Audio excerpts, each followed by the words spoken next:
Good morning. Good morning. Good morning, beautiful people. Good morning, B. How is it going? It's going great. How you doing, Butterfly? You doing all right this morning? I'm doing good this morning. Got me some more good rest last night, y'all. Ooh, did you? Me Yes. too. Me Yes. too. I got some deep sleep last night.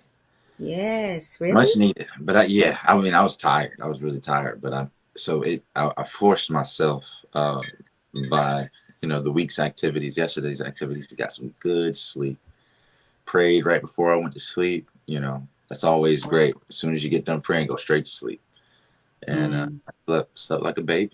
Slept like a baby. Mm. Yep, got my coffee. How y'all doing this morning? Welcome to the end of season podcast. Good people, good everything on day 154. You sleep good, Mo? Yeah, I did. Good. Big Mike says good morning, everyone. He's the What up, Big first Mike? to come in this morning. He's been rocking on with us, so appreciate that. Well, I More said, than you know, Miss Brenda said good everything, everyone. Um, and Mike says he's getting ready to head to the park. So cool beans.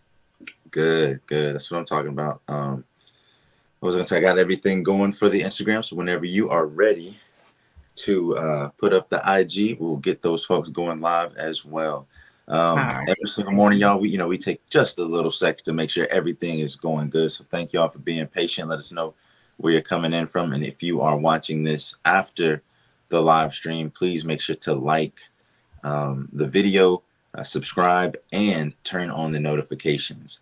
So let us know exactly where you're from, what you think about the show. Thanks, Mom, and and what you learned from it. If you've been watching the previous shows, let us know. We want those comment sections to be full of conversation. So thank y'all so much for joining us. We're gonna get Instagram up going, and we'll start the show. And I've been dropping some reels, and I'm going to start doing maybe one a day.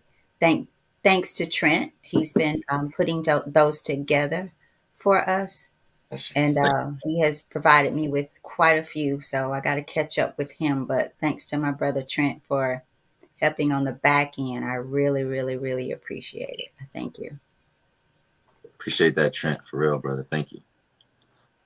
So as we go through the day, if you don't know already, you should know that every single day at 7 a.m. we start our morning together by going through daily motivations for African American success, reading short daily passages in this book. If you haven't gotten the book, it's written by Dennis Kimbro. It's very short and practical passages. Please go get the book. Again, Daily Motivations for African American Success. We should probably put a link to the Amazon for him or something like that inside of the description of the videos, maybe on YouTube, just to give some kind of um, something back to him, some advertisement back to him for what we've been growing from, right? So we really appreciate this book was published in 1992.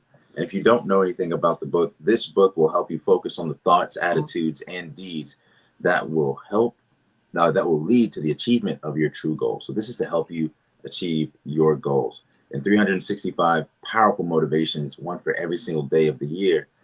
Dennis Kimbro leads us to discover how to use the present moment and our own gifts to transcend labels, cultivate a positive attitude, become wise enough to know when to say yes and when to say no, and how to look inward for answers to life's challenges. So each one of these motivations begins with a quote, words of wisdom from distinguished and celebrated African Americans, from Malcolm X to Carl Rowan, Mother Hale, Reverend Leon Sullivan, and hundreds of others. This is such a treasure of practical inspiration and wisdom. It'll give you fresh encouragement every single day of the year, but what it teaches you will last you a lifetime.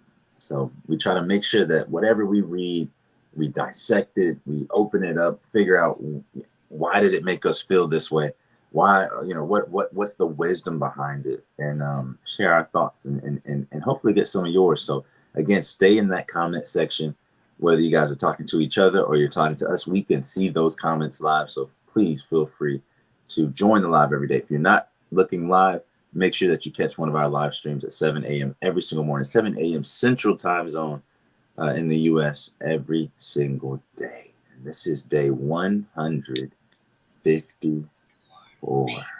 Incredible consistency. So thank you, Mother, for that. because you have a lot to do with that. So thank you. Thank you. Anything on your side? I'm All right. good. I'm good. I'm ready for this one. Y'all look. This is my bookmark made by granddaughter Katsali. It's a flower.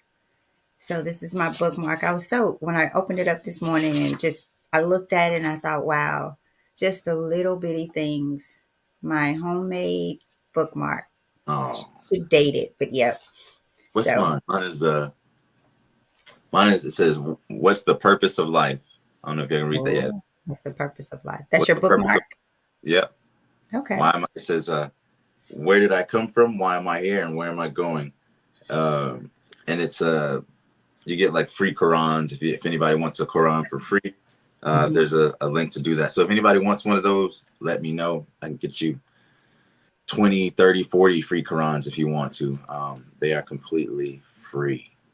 So let's jump right into it. They are. Y'all I ready? remember the guy opened up the trunk and said, "No, get how many you want, and I have my store. Come get more." He had a Yeah, trunk full of Quran. So, yeah, um, it's incredible. Hasn't changed. It hasn't changed since its revelation. There's not a line, not a part of the Quran that has changed since its revelation over 1400 years ago, and it still applies today. And it, as Muslims, we are to take from the and to read the Gospels and the Old Testament because it's all one contiguous thing to Muslims. It's the final testament we consider the Quran. So, I mean, just the knowledge of knowing what 2.2 billion people around the world believe, over a quarter of people around the world believe, can't hurt anybody. So I think it's good to make sure that we know um, what we all believe and look into those things and keep our eyes open. The same way we're reading this book, we should read from other people's. I've definitely read from Buddhism, Taoism, Hinduism. Even I've read their books just to understand these people and where they come from, and it helps me to know the people that I do know that practice those faiths. It helps me to understand where they're coming from and how they make certain decisions. So it's just been a beautiful experience to learn theology from different people, different cultures. It's like tasting food. It's like, have I never tasted curry? That's not from my culture, right? Supposedly. I Um, like that, Brandon. It's like tasting yeah, people, not and not in that sense, but getting to understand. And so often we push away from people that don't believe like us, look like us, and we're so divided. I remember saying that we, as a race, as a even black people, we're going to get to a point where we've been separated. So, like, you're a light skinned black girl with blue eyes. You're a dark skinned black girl, but you still look good. Like, what does all that mean? yeah, When do we taste food enough to know? It's like the squash. I used to hate squash. I'm learning to, for whatever reason, I'm loving things that I no longer, that I didn't used to like. Like, no, I'm eating things.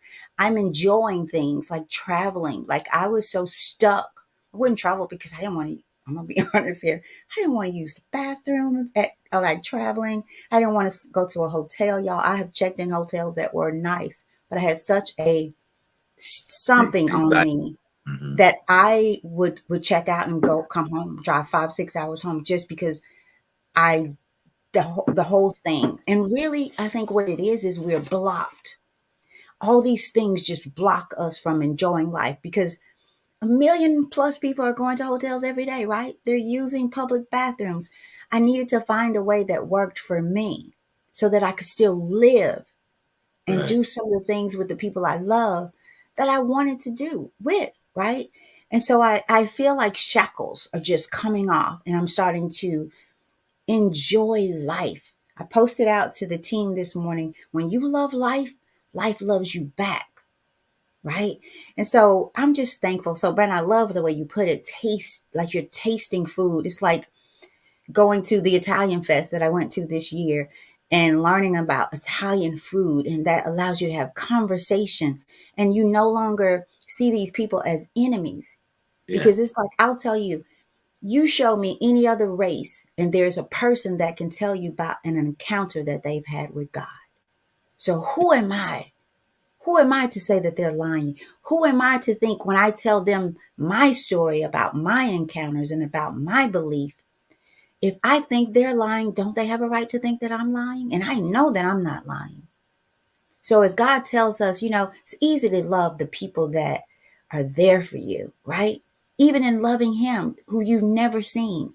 I'm going to tell you what really matters is how you love the people that you're at conflict with, that you don't view life the same as you do or they do. Do you respect and love them anyway? Do you do that? So, Brandon, I'll go ahead and let you read, but I want to share a passage, something that I put out. Well, you know what? Let me do it now. I'll be really quick with it. And I want Yeah. us to kind of talk a little bit about it and then we'll get going. So, this is something that really struck me. People with the biggest hearts, I put true or false, why or why not, chime in because people with big hearts getting big tired, right? And the quote is, or the saying, people with the biggest hearts attract the most draining, disloyal, disrespectful, and difficult people, right? And I put that out there with such passion because I had some things happened yesterday and I had someone ask me at the end of the night, I'm tired. When is there justice? Because this person is a big-hearted, loyal person, tries to love on people. And it broke my heart for him because, and my answer was, we don't get to choose that. I'm sorry. I wish I had a better answer for you. I cannot answer that for you. And so people chimed in, and one person said that, um, let's see. She said that, let me find it. I don't want to take the word. Oh, she says, we attract those people because we try to see the good in everyone, right? So I went back and I said, thanks, everyone. I was hoping to wake up to the comments about why. Laura Beth said, providing us with one. She said, it's because we want to see the good in them. Let's have a discussion. They say we attract who we are. I no longer support this statement. I know I'm not this way. So I have a question. Could it be that God wants them to see our big heart? Like these people, the draining people, right? The rude, the disrespectful. Could it be that God wants them to see our big heart, our loyalty, our respect, our humbleness and patience? Could it be that God wants us to pour into them? With all this, they are likely drained on a whole nother level and need us in their life. Could it be that we are there as servants, helping to build the kingdom of God? I'm serious about this because I've been talking to God about it. Thanks, y'all. This is something I'm really trying to understand. It may also be that good hearted people need to make sure that they stay extra connected to the source and always keep it 100 with others. The truth sets us free. Honest, godly conversations. So, y'all, we don't have to talk about that, but let that ponder because it does. People are getting tired, right? But I also think we're getting tired because remember the quote, good evil prevails because good people say and do nothing. We're too quiet. You can't go into you can't go in a place that's chaos, right? And not address it. And sometimes we just want to go and sit there and become a part of it, not take care of it, not do what's needed to separate it, right? So we got to Jesus went in and turned over tables. Sometimes you got to turn over some tables, some bookcases, right? So I just wanted to throw that out there. Felt led to do so. We can move on, Brandon. Thank y'all for No, giving me no, that that's moment. cool. And I feel like we needed to. Someone needed to hear that. And I don't think, like you said, we don't get to decide when justice is. I think That's you what it know is. there is a judgment day, but I think we may be doing things for the wrong reasons and wondering why we aren't getting compensated in some kind of way. So we have to really figure out, why are we doing this?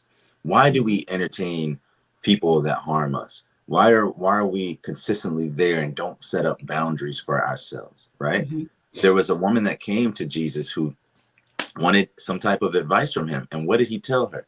I did not come for you. I came for the children of Israel. I was a prophet sent to them specifically. My laws weren't meant particularly for you. That's a biblical thing. So, we can change it and say, What you what he want. was there for and all this other thing, but take it from what your scripture says itself. He said, I came for them in their situation particularly. It wasn't that he wasn't compassionate to that woman. It's just that he was not sent there to be a messenger for her in that moment, right? So that we have to understand who we are there to serve and who we aren't. If we are given an assignment, we don't go and try to do Jimmy's assignment. We don't go and try to do, Maricella's assignment. We love those people, but our assignment is our assignment, and we have to stay focused. And we think that the battle is against is really whether we sin or not and things like that.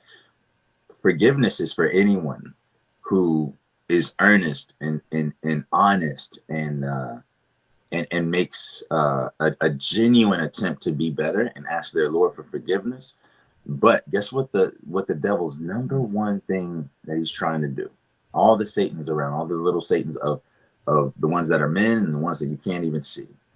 It's for hopelessness. Mm.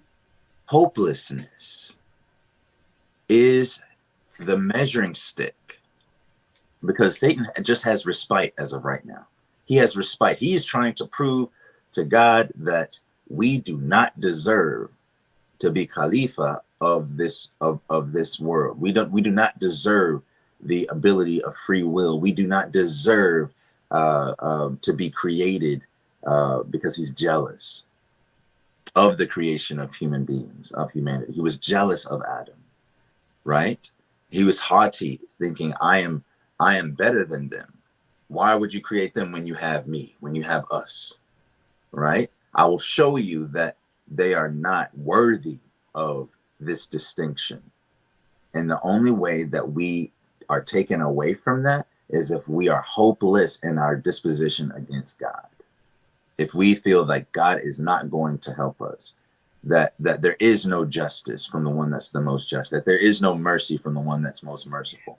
So we cannot lose hope. When you lose hope, the demons have a better hold on you.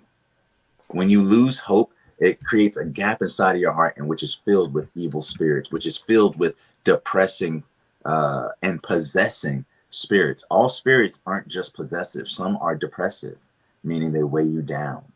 These are real spirits, guys. So without getting too far into that, never lose your hope.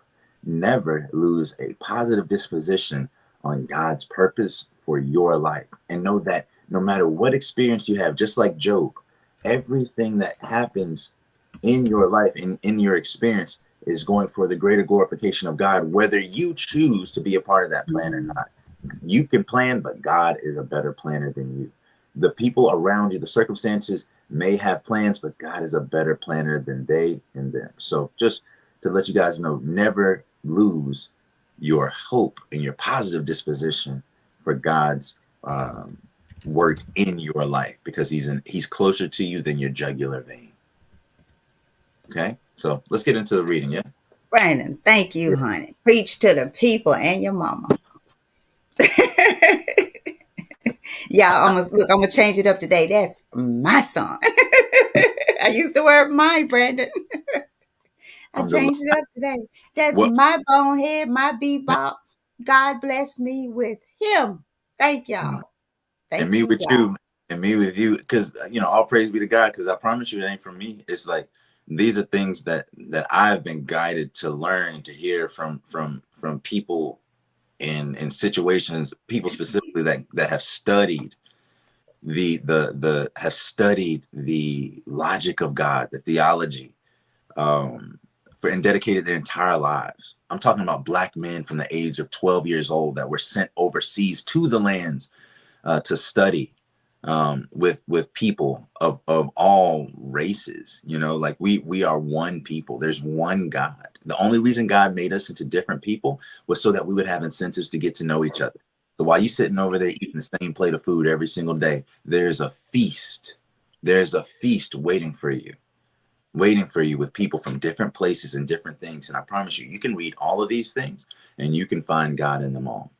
You can find God in them all. I'm not saying that you have to practice their tradition or what have you, but you also should not be distasteful in the, and I'm using that as a pun intended, distasteful um, of what their palate is, because God gave them that. There's a reason and a purpose. Just like you might not understand certain things that are going on in your life, you might not understand certain things that are going on in their life. And so Right. we're so sometimes put the blinders on because we are insecure in our faith, because we feel like there's something missing in the way that I believe, there's something missing in the way that I perceive God and his enormity, or maybe I'm pinning God down into this, into a human form, or and thinking he has human limits, like, oh, he wouldn't do this or he can't do that. No, no, God is everywhere in everything. You just have to look for it. You just have to have your eyes open, your awareness enough to see it. So I promise you guys, God is everywhere. So don't be so closed and insecure about your own way of doing things and your own not wanting to use the restroom, as if God did not provide you a place of Exactly. relief. How stupid was God, I? so you got to think about it. God makes it to where you can relieve yourself. Mm. And imagine having the blessing of running water, the blessing of a toilet that flushes, the blessing of a mirror to where you can check to see if you are up to your own standards. The blessing of having a door that closes in the restroom. There are people all around the world that don't have access to running water, and you have hot water and cold water, but you are so arrogant, possibly, and intolerant of the blessings that God has given you, that you might drive 5 and 6 hours just to go use the restroom of your choice at home, when God has blessed you with a restroom right here. There are people that are digging holes and defecating in the ground who would love to use a restroom. So we block our blessings and we are distracted by these. And there may have been purpose in the transit. You may have had a purpose there. And I'm not just picking on you, Mom. I'm just saying, like, you may have had, using You it as do. an example, you may have had a purpose in that space, but the devil's like, hey, look, that's a public bathroom. You know how many people have sat there? Ooh, what if they didn't clean it? Ooh, I know you got some stuff over there to clean it with, but you don't want to do that. You're better than that. You're better than that. Why don't you go all the way over here? And you miss out on the purpose for why you were there in the first place. Right. And you wasted your time. Yeah. You wasted your time. Surely man is at a loss when it comes to time, and you can never get it back. So the weapons that are the largest are the weapons of mass distraction. So don't be distracted. Don't be distracted by your own anxiety, by your own fear, and culpabilities. Don't be distracted by those things, because those do not lead to purpose. Though never make decisions based out of fear unless it is the fear of God, because that is the only one that you should fear. Any other fear is is you giving power to Mhm. something other than God. Okay? Which Yeah. is a form of blasphemy. It's a small blasphemy, but it's a form of blasphemy. So let's get into Brandon, the Brandon, thing. wait 1 second, and I gotta do this, y'all. I gotta do it. Brandon, I pray God's blessings on your life. I sit here and I listen to you, and I was reminded of you were in second grade, and we were driving to church. I had been invited to a church in Lillington, North Carolina, and I drove from Fayetteville to Lillington with little Brandon, whose feet was just kind of hanging over the seat. And we used to have this thing where we wouldn't play the radio much. We would just talk.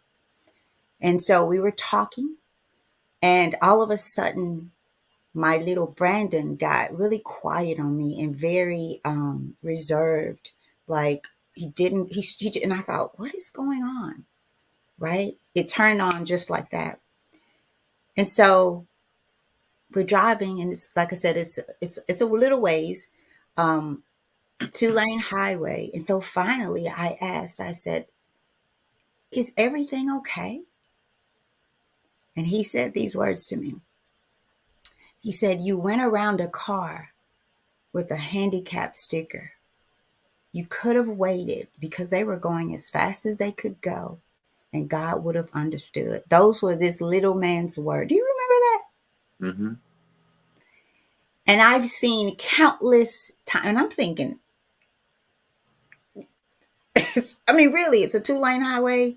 They're going slow. Didn't pay attention to the handicap sticker. Wasn't thinking, but this little mind, this little child saw this handicap sticker and didn't want the people to be offended by me passing them, right? That's the big grown up version of it.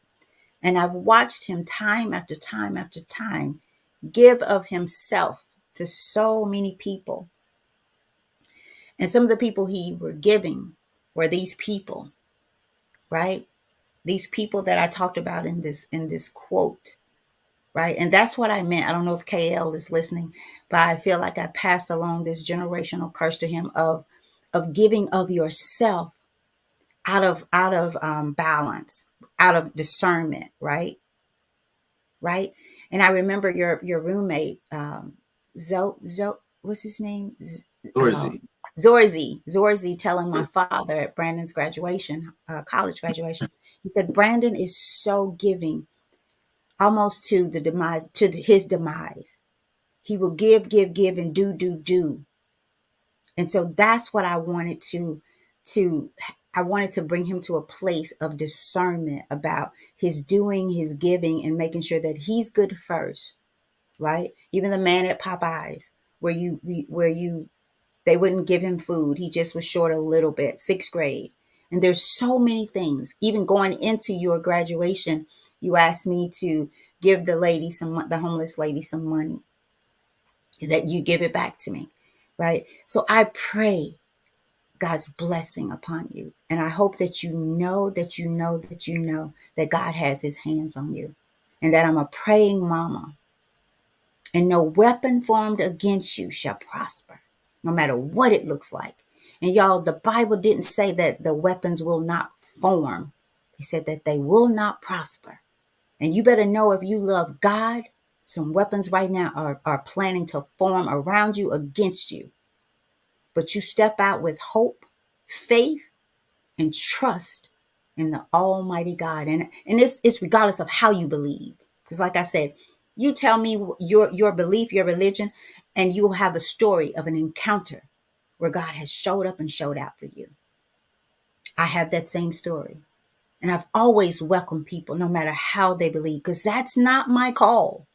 My call is to make sure that I do and live the life that I say I believe, and that you see that and it does something for you. So Brandon, I love, love, love you. I would not have picked anybody else in the world to come here and mother, to be the mother of. God truly blessed me. I love you. I love the way you love your family, your wife, your kids. I love you. You are my Mm. homeboy. I love you too, Mom. I love you so much. Thank you. We appreciate you so much, Mom. Couldn't have did anything without you. So I feel like we chose each other before flesh wrapped our souls. You told me that as a little boy. You said, Mama, I chose you. God let me choose you. He just didn't let me come with you at that time. I came as your son. You remember telling me that? It's like Hmm. we were together before. Y'all, Brandon can get deep. So thank you. Let's go. Let's move on. We'll be quick, y'all. It's 7:29. We'll be 15 minutes, right? Maybe. Yeah, I love you, Mama. I love Um, you too. so today's reading is titled Body Language. Body Language. And our quote comes from Lee Haney, Mr. Olympia. He says, "It takes more than just a good looking body. You've got to have the heart and soul to go with it." It takes more than just a good looking body, he said. You've got to have the heart and soul to go with it. Psychologists agree that most poverty stricken people maintain a poverty consciousness. They think in terms of poverty.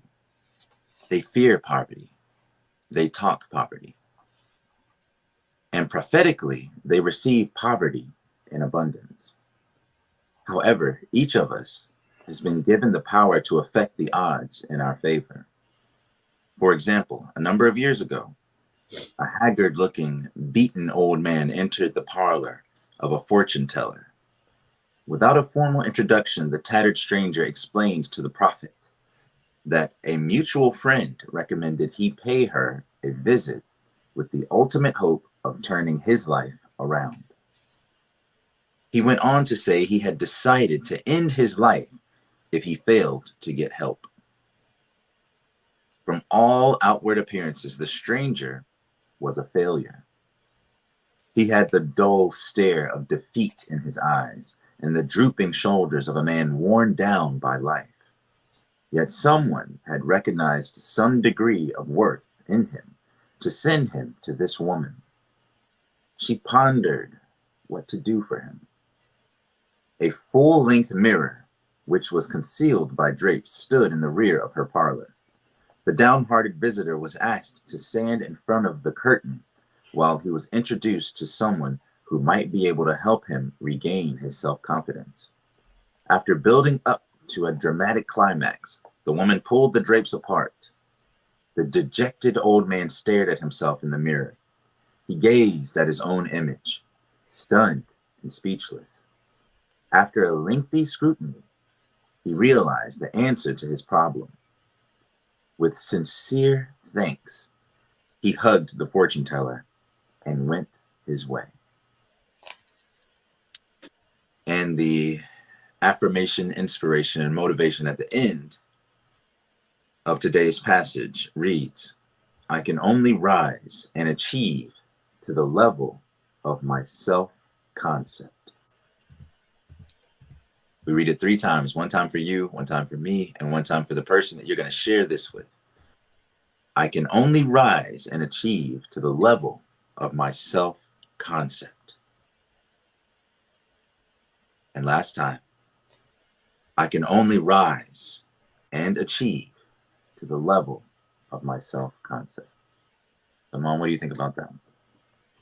Do y'all remember the other day we said, go to the mirror and just stare into your eyes, the soul? Do y'all remember that? Brandon, you remember we talked about Mm-hmm. that a few days ago? How Mm-hmm. many of you did it? How many of you, who did it?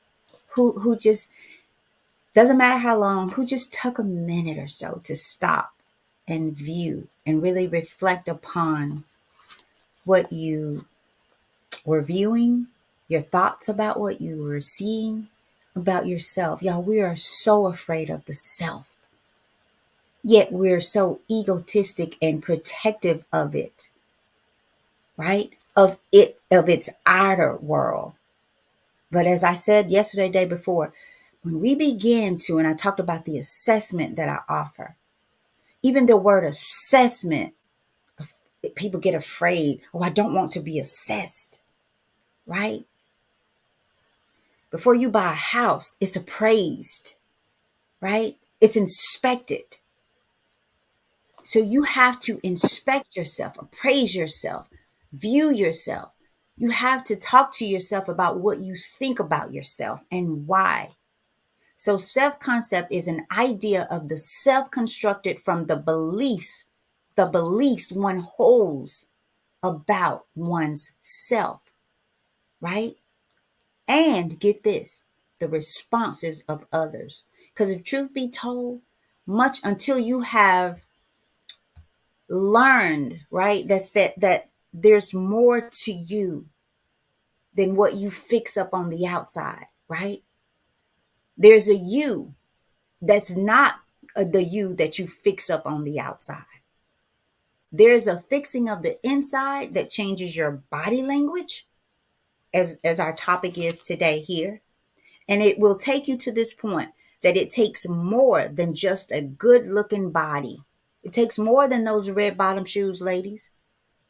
It takes more than your hair being to a T, right? It takes more than your makeup.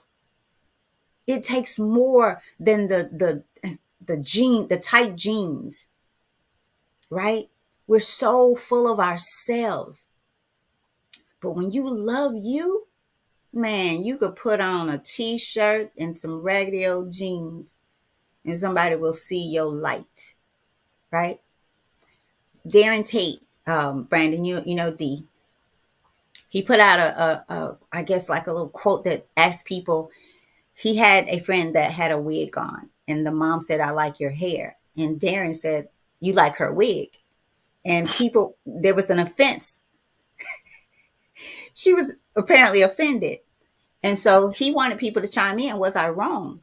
And of course, most of the ladies are going to say, most, not all, yeah, you were wrong because you don't know why she's wearing a wig, or that was not your business, or whatever. And I'm like, I don't get it. I don't get it, because if you buy a wig and you wear a wig, it's a wig. I like your wig. And I said, if I have on some boots, you and that you can't see my feet, you don't say, oh, I like your feet. You said, I like your boots, right? But we want to be lied to. Well, I'm serious. That's it. Y'all, we want to be lied to. We want to be, because if it's a wig, it's a wig. It doesn't mean it's not pretty. It takes nothing from you. If the wig is pretty, it's pretty, right? It's pretty. No demeaning to you. But sometimes the things that we put on, we're self-conscious about. And a hit, not calling anybody a dog, but like Trent says, a hit dog will holler. If I kick your sore, your cut, your wound, it hurts deeper than just your leg. That's okay. So, y'all, this is, like I said the other day, take a look in the mirror. I can only rise and achieve to the level of my self concept. What is your self concept? What does that even mean? How many of you will leave this day? You come here every day, but are you contemplating on the things that are for you, that God puts on your plate every day that you come here? Because if you come here, there is something that you're taking away from here, right? But are you contemplating upon it enough to where you are changing? Your life is transforming right before you. You no longer, and there's nothing wrong with good things, y'all. I'm telling you.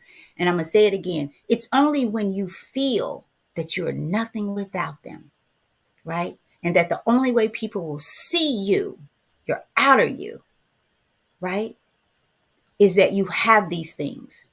But your body language, y'all, your body language tells it all to someone who has been opened up, right?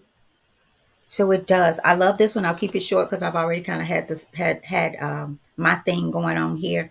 Um, from all outward appearances, the stranger was a failure.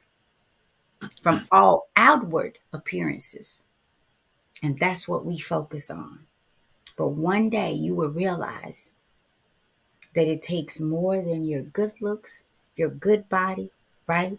You've got to have the heart and the soul to go with it. What does your heart and your soul look like? Brandon told us one day, I was sharing this with a lady day before yesterday about a heart. This is a lady who's the author and said she's going to help me. I was sharing with her how you told us to feel our heart. You know, as you look into the mirror today, for those who are going to do it, also take a moment to just place your hand over your heart. Feel it. See your heart. Hear it spiritually, because God has blessed you with it today, right?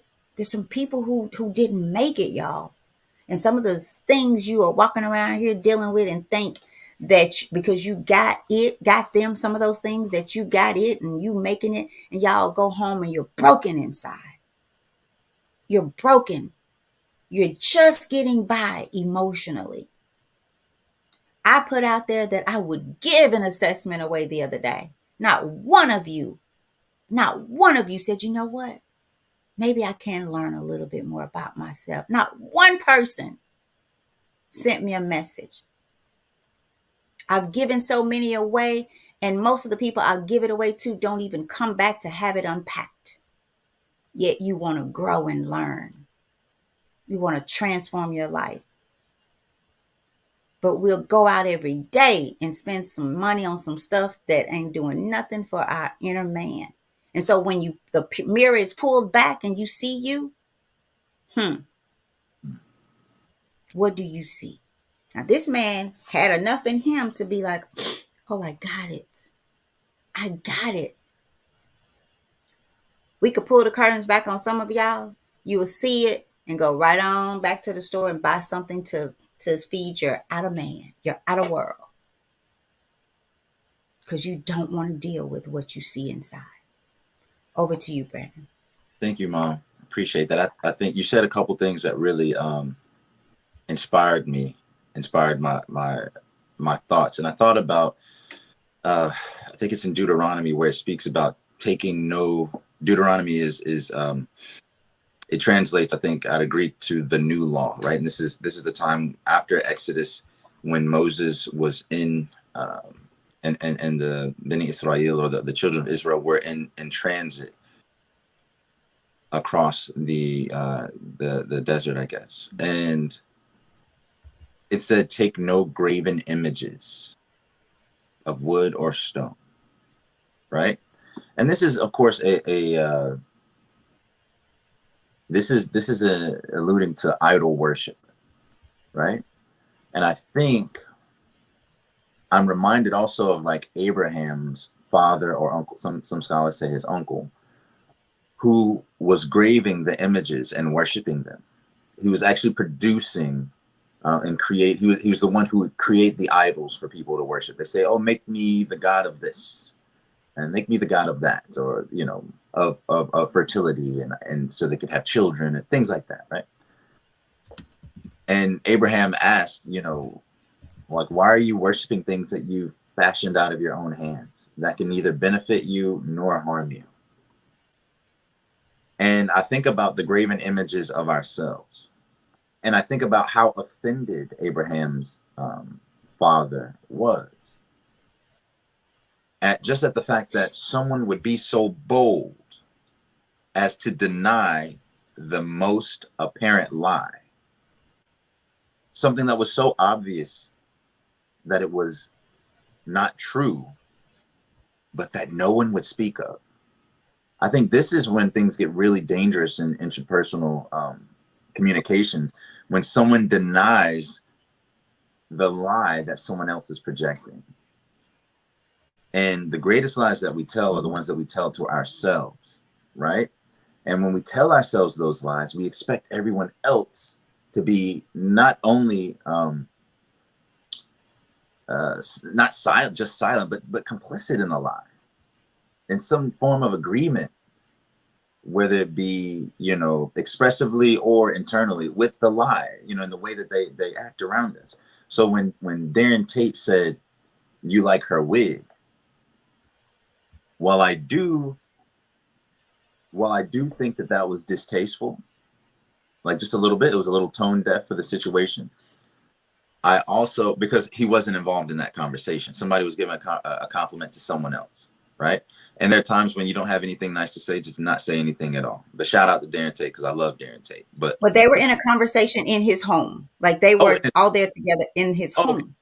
And but even it still, was his mother that said, "I like your hair." But it was just three people there together, including him, mom, and the lady.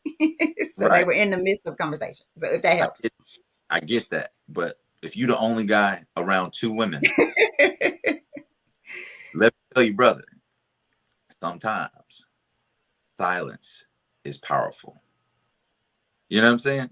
Sometimes there's a Sheikh Yasser Fazaga told me something, and I think I've shared this with you guys. You can be right, and you can do the right thing, but do it in a way, um, and but do the right thing or say the right thing at the wrong time, or in a distasteful way, and you've taken the beauty out of the truth that you've been doing, or whatever was good within what you were saying, you take away from it. And you can do a bad thing, or promote or speak or say or encourage a bad thing, but do it in a good way, or do it with etiquette, and you beautified it, right? So I think as a point of etiquette, we have to be careful, especially as men, because I believe men are the maintainers of women, and women listen with their heart. It's something you taught me.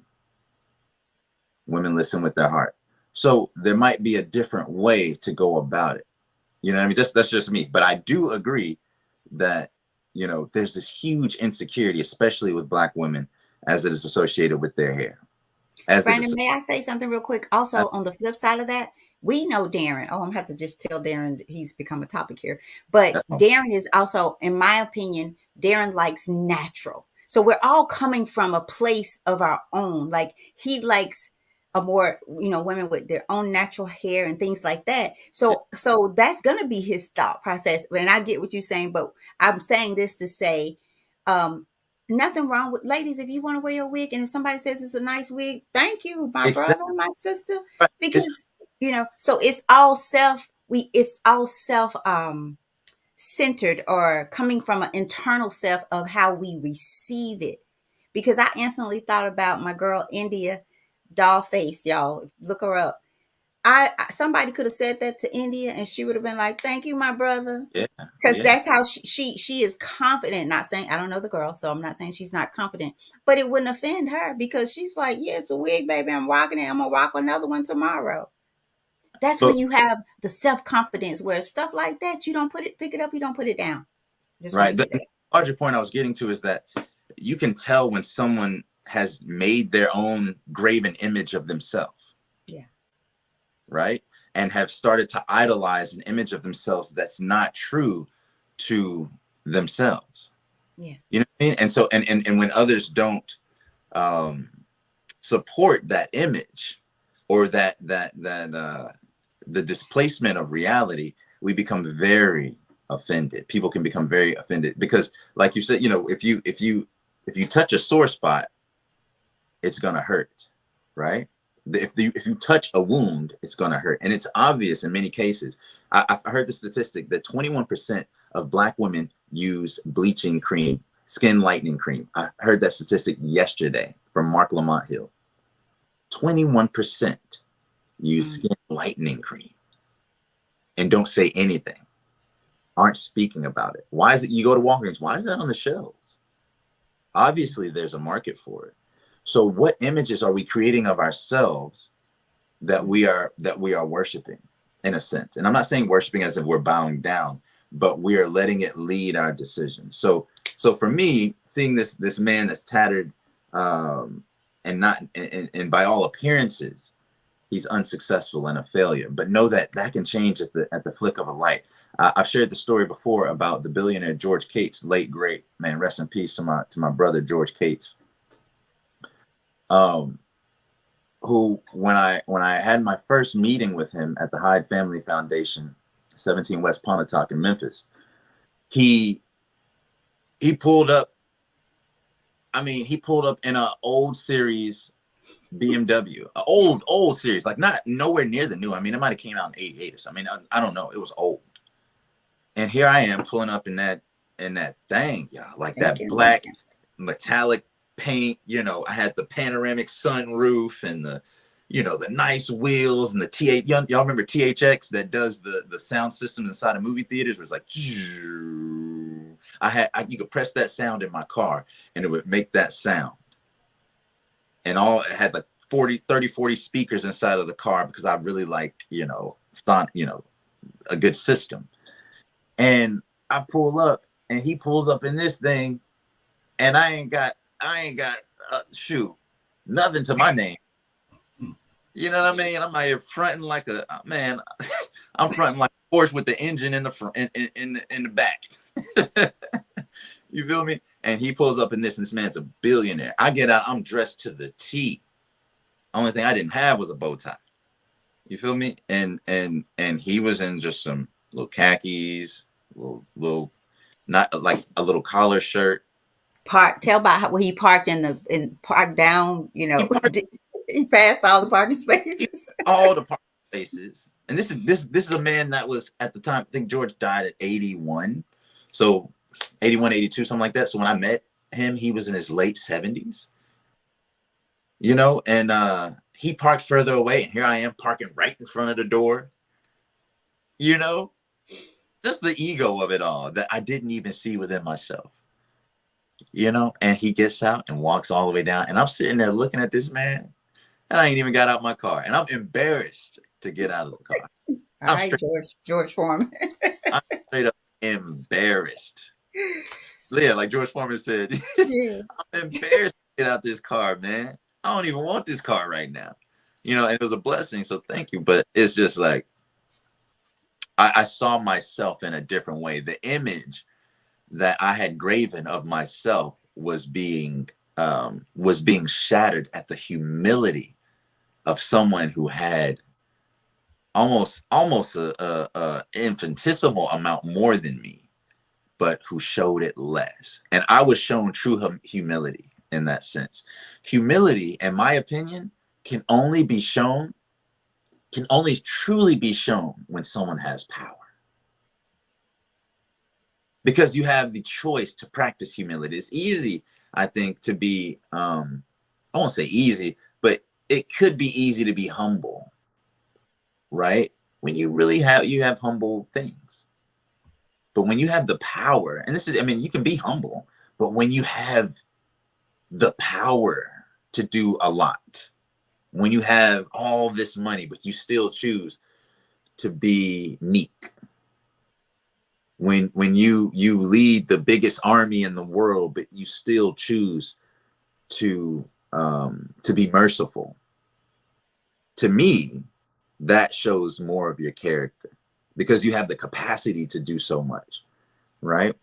And likewise, the more the older I get, and hopefully the better that I become as a human being, the less attached I am to materials and how things look. But what language are you giving with your body, right? Mm. You can be confident and not have, like, are you wearing the clothes or are the clothes wearing you? Mm. Right? Like, Wow. are you wearing the clothes or are the clothes wearing you? Because if you have to go spend all this money on these clothes, I know that wears on you.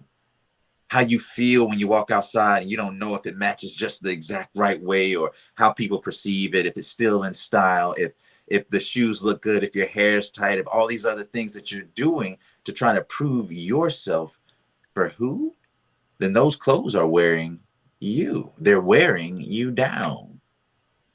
They're wearing you apart. They're tearing you off of your hinges.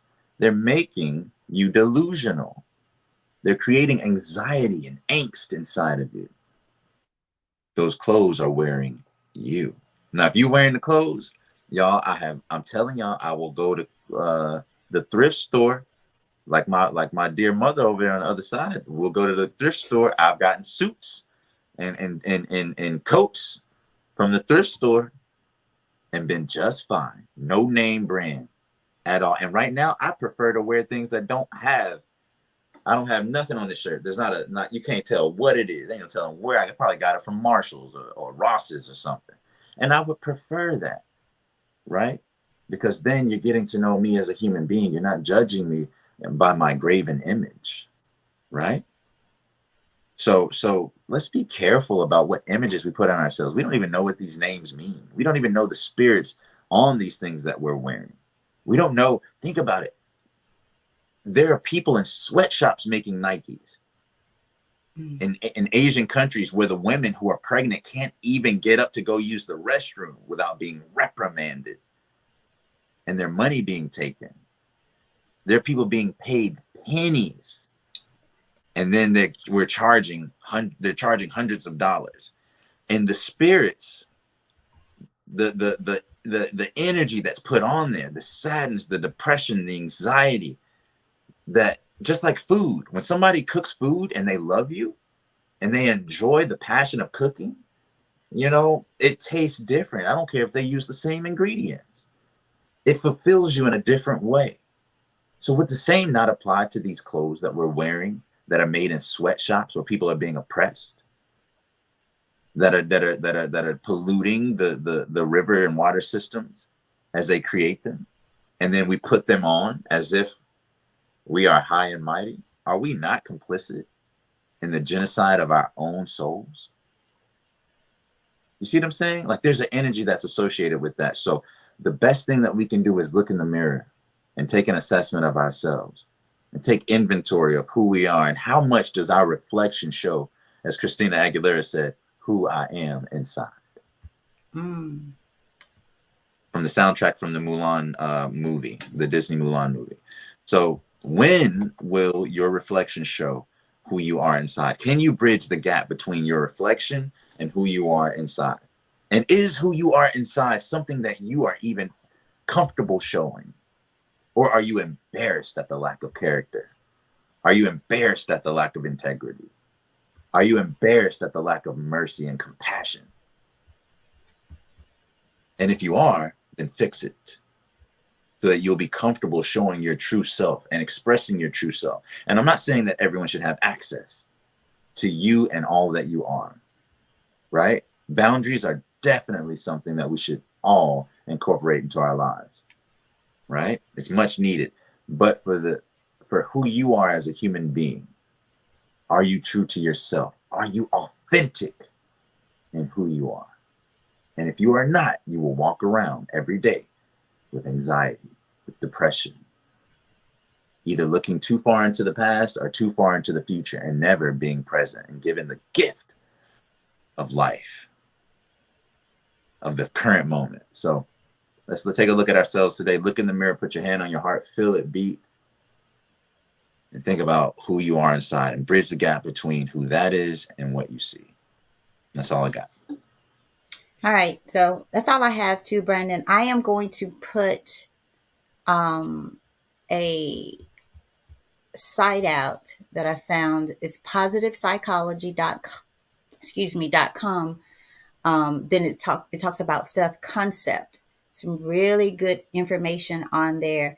You guys do the work. I'm going to sit through this one. I'm going to read it. There's a podcast about self concept. And maybe we can have a light discussion about it tomorrow if you guys choose to do this. I put the website out there, but I don't know. I don't think it comes over to Facebook. So I know it goes to YouTube, but I'm going to put it on the Facebook and I'll double check it on YouTube as well. If you not able to see it and you want it, just send me a message and I'll drop it directly to you. Send me a message, okay? Through Messenger or my phone, whichever. But y'all don't come here and not walk away and contemplate. And as Brandon said, to piggyback on, do you wear the clothes or does the clothes wear you? Whatever it is. You know, I'm reminded of the young man who used to come into work. I had a part-time job. He'd come in every day and say the same thing to me. Hey, Miss Tammy, pimping wearing you or you wearing the pimping? That's what he would say to me. And, you know, it's funny. It made me think about life, you know? So what's wearing you? What's wearing you or weighing down on you? Y'all take a look in that mirror every day. Turn it inward. Be kind to yourself. Be honest to yourself. And I did put out, if you want to find your self concept, list things that describe you as an individual. And be honest, y'all. Don't play with yourself. Don't put honesty, all this. Put those things that you need to deal with, that you need medication for. And I'm not talking about medicine, you know, that you need to heal from. Insecure, right? You feel unworthy, right? You feel like you don't measure up. Be honest about those things. Be honest, because only then, what you say, Brandon, what you don't reveal, Yeah. You can't heal what you you don't don't reveal. heal, right? Can't heal what you don't reveal.